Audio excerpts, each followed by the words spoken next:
જોકે હું ક્યાંય ગાતો નથી, પણ એક જગ્યાએ મેં ગાવાનું ચાલુ કર્યું.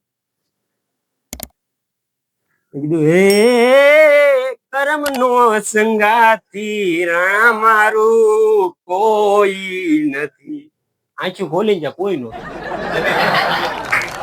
આવડે તો ગવાય એમ. પણ એક જગ્યાએ હું વાત કરતો હતો, પ્રોગ્રામ હતો. પ્રોગ્રામમાં મેં વાત કરી, દીકરી વિશે વાત કરતો. કીધું દીકરી વાલનો દરિયો છે. મેં કીધું દીકરી વાલનો દરિયો છે અને ઘૂઘરીનો ગંકાર અને ઝાંઝરનો ઝમકાર આ તમારા ઘરમાં હોવો જોઈએ. એક દીકરી તો ઘરમાં હોવી જોઈએ. આવી હું વાત કરું. એ પ્રોગ્રામ પૂરો છો. પ્રોગ્રામ પૂરો થઈને આમ બરોબર બહાર નીકળો ને, એક જણાએ મને આડો ઉભો રહી મેં તો રોવા. મને કે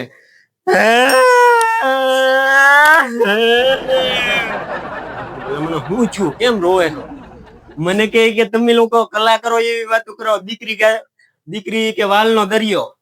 મને કે આ કથાકારો એવી વાતો કરે કે દીકરીને ગાય દોરે ત્યાં જાય.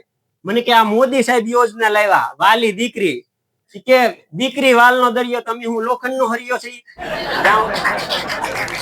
જ્યાં હોય કે તમે અને એ કે હવારના કે કેરોસીનની લાઈનમાં ઉભા રહી, બપોર સુધી વારો નથી આવતો. એક કે દીકરી આવે ને તો પેલા વારો. આ અમારે કે આમ નમસ કરવાનું.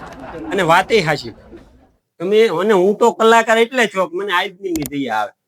હા, કારણ કે આમ જો સવારથી ટિફિન લઈને વયો જાય માતાવાડીમાં. માતાવાડી જોઈ, સવારથી ટિફિન લઈને વયો જાય માતાવાડીમાં, સાંજ સુધી કામ કરે 9 વાગ્યા સુધી. તમારે જોઈજો 9 વાગ્યા સુધી કામ કરે, એક મહિનો કામ કરે ને એ 17,000 પગાર આપે. કેટલો? 17,000. બેન્યુ છે ને 7,000 ના વાળ છે. હવે આમાં કેમ રૂમ આટલી? હા, ને હું જો કે હાસ્ય કરાવું છું, બેન્યુને એમ થાય મારો રોયો મારી જ વાત કરે. પણ એક બેન કે તમારી યારી બોલવું જ નથી. કે જયારે હોય ત્યારે કે તમારી યારી કઈ બોલવું જ નહીં. શું વાંધો છે, શું તકલીફ છે? કે સામે વાળાને જોવો કે બાઈને કે અઠવાડિયે ને અઠવાડિયે કે ફરવા લઈ જાય. તમે ત્યાં લઈ ગયા પૂછ્યું કોઈ દી મને? તમારે એવી વાત જ નથી કરવી. કે તમે ક્યારેય લઈ ગયા? ઓલો કે મેં 2-3 વાર પૂછ્યું પણ એ આવવાની ના પાડે. ઘણાને પૂછી સમજા કાલ. પણ એકવાર તો એક પતિ પત્ની બેઠા હતા ને, એટલે એની પત્નીએ કીધું સામે કે કબાટ છે ને એમાં માથાની ટીકડી પડી છે, પી લો સારું થઈ જાય. બોલો કે પણ મને ક્યાં માથું દુખે? તો કે એમાં તાવની ટીકડી પડી છે, એ પી લો તમને તાવ સારો થઈ જાય. એટલે કે પણ મને ક્યાં તાવ આવે છે? મને કઈ નથી, હું એકદમ રેડી છું. કે તો છે ને તમને હાંધા દુખતા હોય ને એની ટીકડી પડી છે, પી લો. બોલો કે પણ મને કઈ નથી થતું, હું હાવ ઘૂઘરા જેવો છું. કે હું સ્વસ્થ છું, મને કઈ નથી થતું. કઈ નથી થતું કે નહીં મારા હામ? કે તારા બાપ ના હામ કઈ નથી થતું. કે કઈ ન થતું હોય ને તો માળીએ ચડો, મારે આ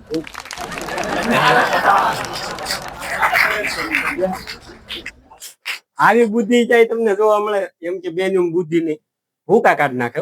હા, એક જણો તો આમ બેઠો હતો ને, એટલે એની ઘરવાળી કે તમને કે વાળ બહુ સારા લાગે, તમે આમ વાકડિયા વાળ છે ને, તમે રાજા જેવો લાગો, રાજા જેવો.